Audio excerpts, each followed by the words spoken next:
नमस्कार दोस्तों, आपका स्वागत है स्टोरी जंक्शन यूट्यूब चैनल पर। आज की कहानी है पंचरत्न। एक नगर में एक वीर नाम का आदमी रहता था। वह एक व्यापारी था, लेकिन अपने व्यापार में नुकसान की वजह से वह पूरी तरह से बर्बाद हो गया। अब उसके पास केवल 5 स्वर्ण मुद्राएं बची थीं। तो उसने सोचा कि अगर मैं इस नगर में रहूंगा तो मेरा कुछ नहीं होने वाला, मुझे दूसरे नगर जाना होगा। यही सोचकर वह उन 5 स्वर्ण मुद्राओं को लेकर दूसरे नगर के लिए रवाना हो गया। जब वह दूसरे नगर के लिए जा रहा था तो उसे रास्ते में एक महात्मा मिले। वह महात्मा बहुत ज्ञानी थे। वह युवक महात्मा के पास गया और बोला, महात्मा जी, आप कहां जा रहे हैं? महात्मा ने उससे कहा कि मैं यहीं पास के नगर में जा रहा हूं। उस युवक ने सोचा कि चलो अच्छा हुआ, साथ में मेरा भी सफर कट जाएगा। महात्मा ने उस युवक से पूछा कि बेटा, तुम कहां जा रहे हो? तब उस युवक ने कहा कि महाराज, मैं पास के नगर में व्यापार करने के लिए जा रहा हूं। अब मेरे पास केवल 5 स्वर्ण मुद्राएं बची हैं, उन्हीं से मैं एक नया व्यापार शुरू करूंगा। इसके बाद युवक ने महात्मा को सारी बात बताई कि कैसे उसके व्यापार में पूरी तरह से घाटा हो गया। फिर वीर महात्मा के साथ साथ चलने लगा। थोड़ी दूर चलने के बाद उसे खामोशी लगने लगी, क्योंकि महात्मा चुपचाप अपने मार्ग पर चले जा रहे थे। उस युवक ने कहा, महाराज, आप चुपचाप क्यों चल रहे हैं? इससे तो रास्ता बड़ा लंबा हो जाएगा। आप मुझे कोई ऐसी कहानी सुनाइए ना, जिससे यह सफर आराम से कट जाए और मेरे मन को शांति मिल जाए। उसके बाद वो महात्मा बोले, बेटा, मैं कहानी तो सुना दूंगा, लेकिन मेरी कहानी सुनने के पैसे लगते हैं। मैं एक कहानी सुनाने के बदले में एक स्वर्ण मुद्राएं लेता हूं। महात्मा की बात सुनकर उस युवक ने सोचा कि मेरे पास तो केवल 5 स्वर्ण मुद्राएं ही हैं, जिसमें से एक स्वर्ण मुद्रा देकर कहानी सुनना क्या बुद्धिमानी होगी? लेकिन यह बड़े ज्ञानी हैं। हो सकता है इनकी कहानी सुनकर मुझे धन कमाने का कोई उपाय मिल जाए। फिर कुछ सोच समझकर उसने एक स्वर्ण मुद्रा महात्मा जी को दे दी और बोला, लीजिए महाराज, लेकिन आपसे एक प्रार्थना है कि आप जो भी कहानी सुनाएं वह सच्ची हो। महात्मा बोले, ठीक है बेटा। महात्मा ने कहा, बेटा, जो भी जैसा भी और जितने दिन के लिए भी तुम्हें काम मिले वह काम तुम तुरंत कर लेना। महात्मा की बात सुनकर वीर बोला, मैं यह बात ध्यान में रखूंगा। अब कहानी सुनाइए। महात्मा बोले, कहानी तो खत्म हो गई। तब युवक ने कहा, यह कैसी कहानी थी महाराज? आपने जो बात कही है वह तो उपदेश था। तब महात्मा ने कहा, बेटा, यदि मेरे इस उपदेश को तुम याद रखोगे तो हमेशा फायदे में रहोगे। फिर महात्मा ने उस युवक से कहा कि चलो ठीक है, मैं तुम्हें दूसरी कहानी सुनाता हूं, निकालो। एक और स्वर्ण मुद्रा कुछ सोच समझकर वीर ने एक और स्वर्ण मुद्रा महात्मा को दे दी और कहा, कहानी सुनाओ महाराज। तब महात्मा कहने लगे कि बेटा, कभी किसी दूसरे के हक पर छल कपट और ईर्ष्या से अधिकार मत करना। दूसरे की वस्तु को मिट्टी के बराबर समझना और अपनी नीयत कभी खराब मत करना। यह सुनकर वह युवक बोला, फिर महाराज? तो महात्मा जी ने जवाब दिया, फिर क्या, बस हो गई, कहानी खत्म। तब उस युवक ने कहा, महाराज, आपने तो इस बार भी बस उपदेश ही दिया। तब उस महात्मा ने उससे कहा, बेटा, मेरे उपदेश बड़े कीमती हैं। फिर कुछ सोच समझकर उस युवक ने उनसे कहा, महाराज, यह लो तीसरी स्वर्ण मुद्रा और मुझे अगला उपदेश सुनाओ। महात्मा बड़े प्रसन्न हुए और बोले, बेटा, जीवन में कभी भी भूल कर भी किसी का रहस्य किसी अन्य को मत बताना। फिर उस युवक ने उनसे कहा, महाराज, यह लो, मेरे पास 2 स्वर्ण मुद्रा और बची है, मुझे 2 उपदेश और दे दो। फिर महात्मा ने चौथा उपदेश दिया और कहा, बेटा, तुम चाहे कितने ही आवश्यक कार्य से कहीं पर जा रहे हो, लेकिन यदि रास्ते में कोई तुम्हें बुलाकर प्रेम से बैठने को कहता है तो उसकी बात ध्यान से जरूर सुनना, ठुकराना नहीं, चाहे तुम्हारा लाखों का ही नुकसान क्यों ना हो जाए। और 5वां उपदेश, दुराचारी स्त्री का कभी जीवन में विश्वास मत करना, क्योंकि उसके दिल और दिमाग का कोई ठिकाना नहीं होता। इतनी बातचीत के बाद वह दोनों काफी दूर निकल आए। तब महात्मा ने कहा, अच्छा बेटा, अब तुम्हारा और मेरा रास्ता अलग हो गया। अब मैं अपने रास्ते जाता हूं और तुम अपने रास्ते जाओ और मेरे बताएं। यह 5 उपदेश कभी भूलना मत। तब वीर ने उनसे कहा, महाराज, मैं आपकी बातों को हमेशा याद रखूंगा। और इसके बाद वह महात्मा अपनी राह पर चले गए और वीर अपनी राह पर अब वीर सोच रहा था कि महात्मा की कही गई बातें अवश्य ही उपयोगी सिद्ध होगी, और चलते चलते वह एक नगर में पहुंचा। अब उसके पास कोई धन नहीं था, इसीलिए वह कोई व्यापार भी नहीं कर सकता था। वह नौकरी की तलाश में लोगों से पूछने लगा और वहां पर उसे मोहन नाम का एक युवक मिला। उसने वीर को बताया कि मैं राजा के यहां काम करता हूं। मेरा काम घोड़े की देखभाल करना है, लेकिन मेरी मां बहुत बीमार है, इसलिए मुझे 15 दिन की छुट्टी चाहिए ताकि मैं अपनी मां के पास जा सकूं। अगर तुम मेरी जगह पर 15 दिन तक काम करने के लिए तैयार हो तो चलो मेरे साथ। मोहन की बात सुनकर वीर मान गया। राजा की एक बेटी थी जो कि बहुत सुंदर थी। राजा उसे अत्यधिक प्रेम करते थे। इसके अलावा राजा को घुड़सवारी का भी बहुत शौक था, इसलिए उन्होंने बहुत सारे घोड़े पाल रखे थे, जिनकी देखभाल के लिए बहुत सारे सेवक भी रखे थे, जिसमें से एक मोहन भी था। मोहन वीर को लेकर राजा के पास गया और बोला, महाराज, इसका नाम वीर है। मैं अपने स्थान पर इसको रखकर 15 दिन के लिए अपनी मां के पास जाना चाहता हूं। तब राजा ने कहा, मुझे इससे कोई दिक्कत नहीं, लेकिन अगर मेरे घोड़ों को कुछ भी हुआ तो उसके जिम्मेदार तुम होगे, तुम्हें ही दंड भुगतना पड़ेगा। मोहन ने कहा, ठीक है महाराजा, आप चिंता ना करें, इसको मैं सब समझा दूंगा। फिर मोहन वीर को अस्तबल में ले गया और काम समझा दिया। उसके बाद वीर अच्छे से देखभाल करने लगा और मोहन अपनी मां से मिलने के लिए गांव चला गया। राजा घोड़ों को खिलाने के लिए प्रत्येक सेवक को 20 शेर चना देता था। वीर ने 20 शेर चने लिए और अपने अस्तबल में आ गया। वह उन चनों को पानी में भिगोकर फिर उसे कूटकर घोड़ों को खिला दिया। अपना काम पूरा करने के बाद वीर ने सोचा, क्यों ना सेवकों के पास जाकर थोड़ी मस्ती की जाए। यह सोचकर वह बड़े से कमरे में पहुंचा जहां पर अन्य सेवक बैठे हुए थे और मौज मस्ती कर रहे थे। वीर ने देखा कि वह सभी शराब पी रहे थे। वीर ने उनसे कहा, तुम सबने अपना काम पूरा नहीं किया और नशा करने लग गए। तब उन सेवकों ने उससे कहा, अरे नहीं भाई, बिना काम पूरा किए भला किसमें इतनी हिम्मत है जो नशा करे। भाई, हमने घोड़ों को खुराक डाल दी है। तब वीर ने देखा कि अभी भी बहुत सारा चना कूटने के लिए पड़ा है। तब उन अन्य सेवकों ने कहा, भाई, यह चना घोड़ों को खिलाने के लिए नहीं है। हमें रोजाना 20 शेर चना मिलता है, जिसमें से हम 10 शेर चना घोड़ों को खिला देते हैं और बाकी का 10 शेर चना बाजार में बेचकर अपने नशे पानी का इंतजाम करते हैं। उनकी बातें सुनकर वीर की आंखें आश्चर्य से फट गईं। वह बोला, यह तो महाराज के साथ धोखा है। तब अन्य सेवकों ने कहा, अरे भाई, पेट भरने के लिए यह तो करना ही पड़ता है। और हां, हमारी एक बात का ध्यान रखना, उनको यह बात पता नहीं चलनी चाहिए, वरना तुम्हें अपनी जान से भी हाथ धोना पड़ेगा। वीर उनकी बातें सुनकर चुपचाप अपने कमरे में चला गया और अपनी चारपाई पर लेट गया। उसके मन में विभिन्न प्रकार के विचार आने लगे।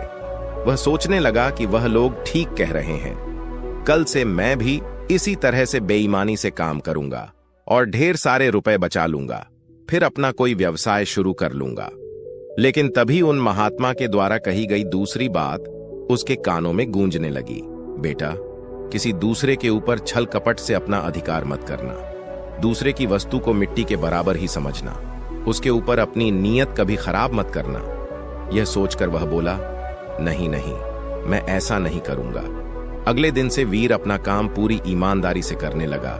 उसकी अच्छी देखभाल से उसके घोड़े 1 महीने के भीतर ही अस्तबल के सबसे सुंदर और तंदुरुस्त और ताकतवर घोड़े बन गए।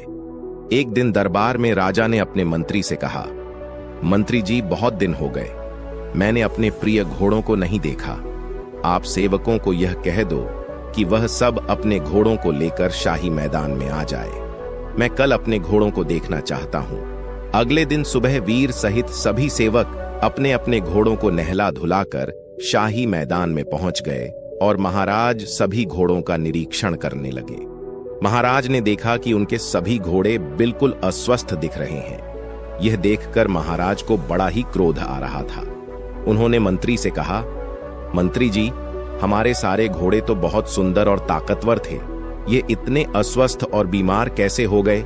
तभी मंत्री ने कहा, महाराज, मुझे लगता है सभी सेवकों ने इनकी देखभाल अच्छे से नहीं की। इसके बाद राजा आगे बढ़े तो उन्होंने देखा कि वीर के घोड़े ही स्वस्थ और तंदुरुस्त हैं। यह देखकर राजा की आंखों में चमक आ गई और वीर से बोले, तुम कल राजमहल में आओ, मुझे तुमसे कुछ बात करनी है। राजा का आदेश पाकर अगले दिन वीर राजमहल पहुंचा। राजा ने उससे पूछा, सेवकों के घोड़े इतने अस्वस्थ क्यों हैं, जबकि सबको एक सा भोजन दिया जाता है, सबकी एक सी देखभाल होती है। तब कुछ सोच समझकर वीर ने कहा, महाराज मैं तभी जवाब दे सकता हूं जब बाकी सभी सेवक यहां पर मौजूद हों। इसके बाद राजा ने कहा, ठीक है, सभी सेवकों को यहां पर बुलाया जाए। राजा का आदेश पाकर सभी सेवक वहां पर आ पहुंचे।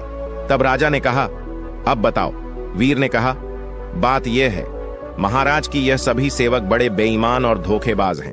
आपका आदेश यह था कि सभी घोड़ों को 20 शेर चना खिलाना है, लेकिन यह लोग केवल 10 शेर चना ही घोड़ों को खिलाते थे और बाकी का 10 शेर चना बाजार में बेच देते थे। लेकिन मैंने ऐसा नहीं किया। मैंने 20 शेर चना रोजाना घोड़ों को खिलाया है, इसीलिए मेरे घोड़े सुंदर, तंदुरुस्त और ताकतवर हैं। वीर की बात सुनकर महाराज को क्रोध आ गया। तब बाकी के सेवकों पर चिल्लाते हुए बोले, धोखेबाजों, क्या यह बात सच है? जवाब दो, वरना मैं तुम्हारी गर्दन अब भी धड़ से अलग कर दूंगा। राजा का क्रोध देखकर सभी सेवक डर के मारे कांपने लगे और बोले, क्षमा करें महाराज, क्षमा करें, हमसे गलती हो गई। हम विश्वास दिलाते हैं कि अब कभी ऐसी गलती दोबारा नहीं होगी। तब वीर कहता है, महाराज मैं आपसे यही कहना चाहता हूं कि इस बार आप इन्हें क्षमा कर दीजिए। वीर के कहने पर महाराज ने उनको माफ कर दिया और वीर से कहा, मैं आज से तुम्हें अस्तबल का मुख्य निरीक्षक घोषित करता हूं।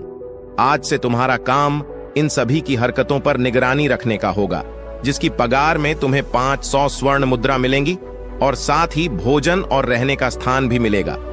यदि इनमें से अब की बार कोई मुट्ठी भर चना भी गायब करें तो इसकी सूचना मुझे देना। इसके बाद वीर के साथ सभी सेवक महल से बाहर आ गए। तब वीर सेवकों से कहता है, भाई इस बार तो मैंने तुम्हें बचा लिया, लेकिन अगली बार तुमने कोई गड़बड़ी की तो तुम्हें कठोर दंड मिलेगा। तब यह सुनकर सभी सेवकों ने एक साथ कहा कि नहीं सरकार, अब कोई गड़बड़ी नहीं होगी। उस दिन के बाद से फिर किसी सेवक ने कोई भी बेईमानी नहीं की और पूरी ईमानदारी से अपने काम में लग गए। इसका परिणाम यह हुआ कि जल्द ही सारे घोड़े तंदुरुस्त और स्वस्थ दिखाई देने लगे। यह देखकर राजा भी बड़े प्रसन्न हो गए। कुछ ही दिन बीतने के बाद मोहन भी अपने गांव से वापस लौट आया। उसने जब घोड़ों को देखा तो वह हैरान रह गया, क्योंकि सब घोड़े बड़े ही सुंदर और ताकतवर नजर आ रहे थे।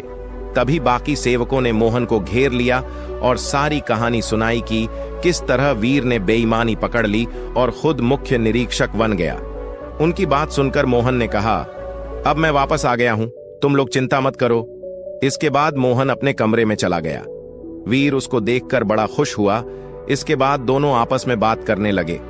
तब वीर ने सारी घटना बताई जो मोहन पहले से ही जान चुका था। इसके बाद दोनों ने भोजन किया और अपने अपने बिस्तर पर लेट गए। मोहन को नींद नहीं आ रही थी, बिजली कड़क रही थी और इधर राजमहल में राजकुमारी को नींद नहीं आ रही थी। वह अपने कमरे में इधर उधर घूम रही थी।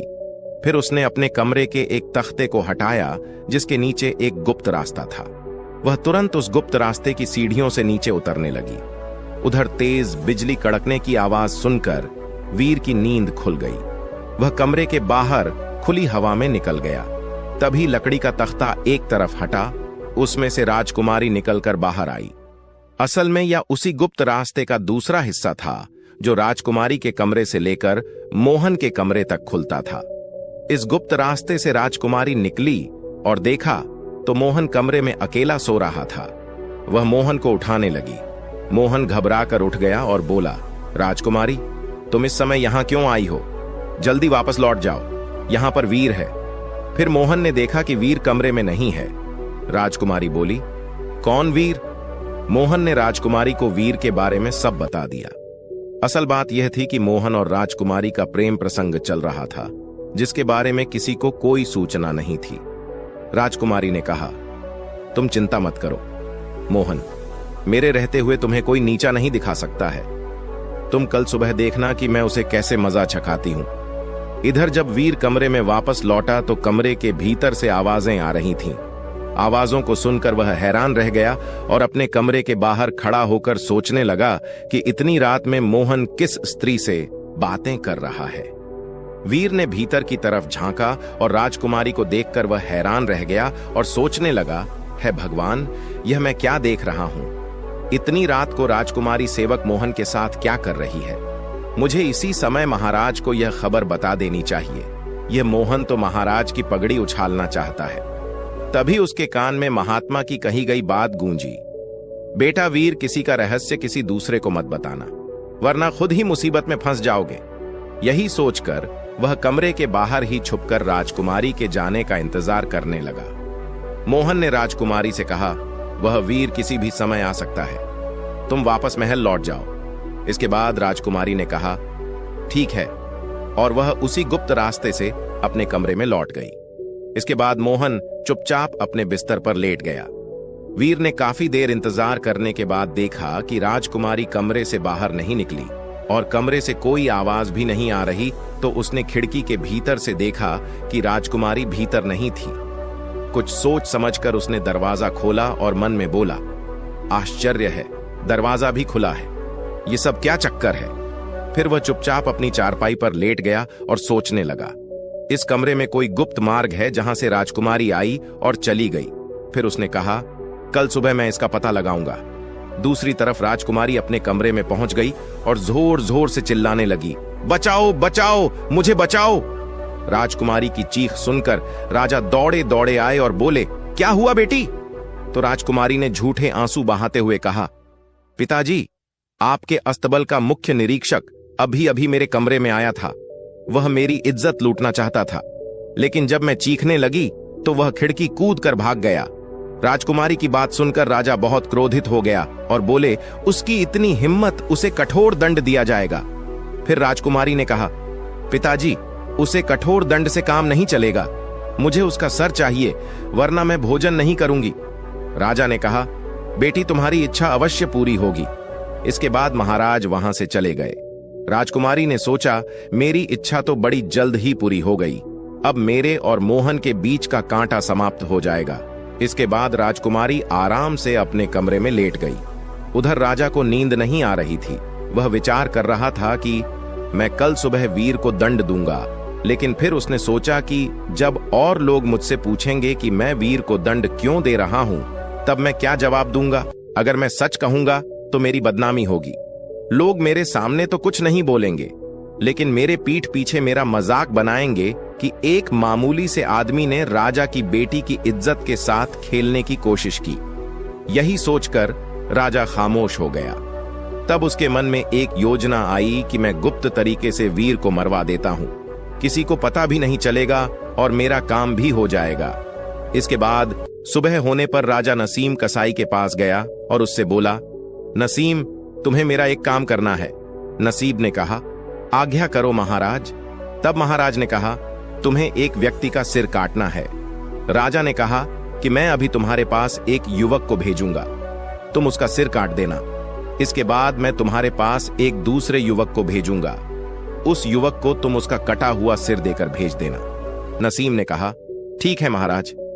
इसके बाद महाराज अपने महल वापस लौट आए और वीर को बुलाया और कहा, वीर, इसी वक्त नसीम कसाई के यहां जाओ, वहां पर तुम्हें वह जो भी चीज दे उसे लेकर मेरे पास आओ। राजा का आदेश पाते ही वीर नसीम कसाई के घर की तरफ चल देता है। जैसे ही वह कुछ दूर पहुंचा तो रास्ते में एक पेड़ के नीचे कुछ साधु बैठे हुए दिखाई दिए। वे आपस में धर्म उपदेश के ऊपर चर्चा कर रहे थे। वीर वहां जाकर खड़ा हो गया। तभी एक साधु ने कहा, बेटा, वहां खड़े क्यों हो? हमारे पास बैठ जाओ और कुछ देर तक उपदेशों का आनंद लो। तब वीर बोला, गुरुदेव, मैं किसी जरूरी काम से जा रहा हूं, इसलिए रुक नहीं सकता। लेकिन जैसे ही उसने आगे कदम बढ़ाया तो उसके कानों में महात्मा द्वारा कही गई बात गूंजने लगी कि बेटा, तुम किसी आवश्यक कार्य से ही क्यों ना जा रहे हो, लेकिन यदि मार्ग में तुम्हें कोई प्रेम से बोले तो बैठकर उसकी बात अवश्य सुनना, उसकी बात ठुकराना नहीं, चाहे तुम्हारा लाखों का ही नुकसान क्यों ना हो रहा हो।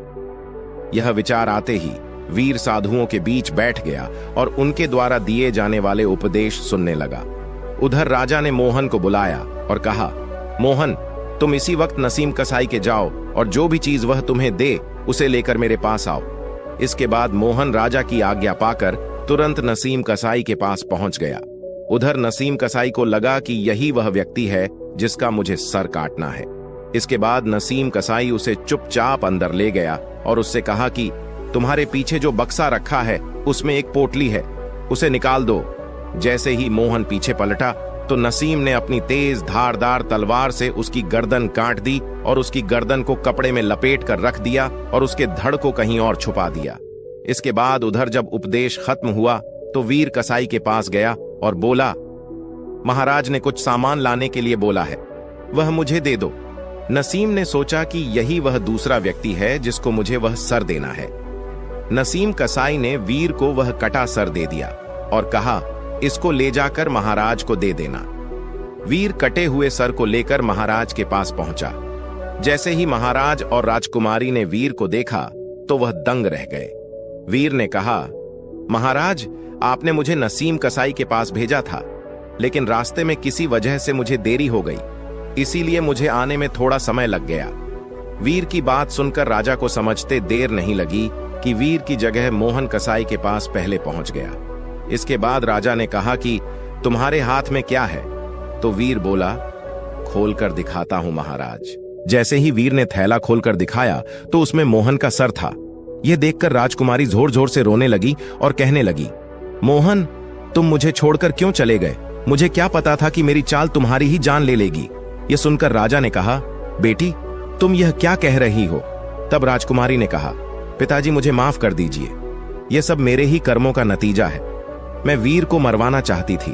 उसने फिर पूरी बात राजा को बताई तो राजा को बहुत दुख हुआ कि यह सब षड्यंत्र राजकुमारी का ही था, वीर को मरवाने का। उसके बाद राजा ने हमेशा के लिए वीर को अपने यहां काम पर रख लिया। दोस्तों, इसलिए कभी भी किसी के लिए बुरा मत सोचो, क्योंकि आप किसी के लिए बुरा सोचोगे तो सबसे पहले आपके साथ ही बुरा होगा। हम दूसरों का बुरा चाहकर अपना भला कभी नहीं कर सकते। तो दोस्तों, आपको आज की कहानी अच्छी लगी तो चैनल को सब्सक्राइब करें। फिर मिलते हैं एक नई कहानी के साथ।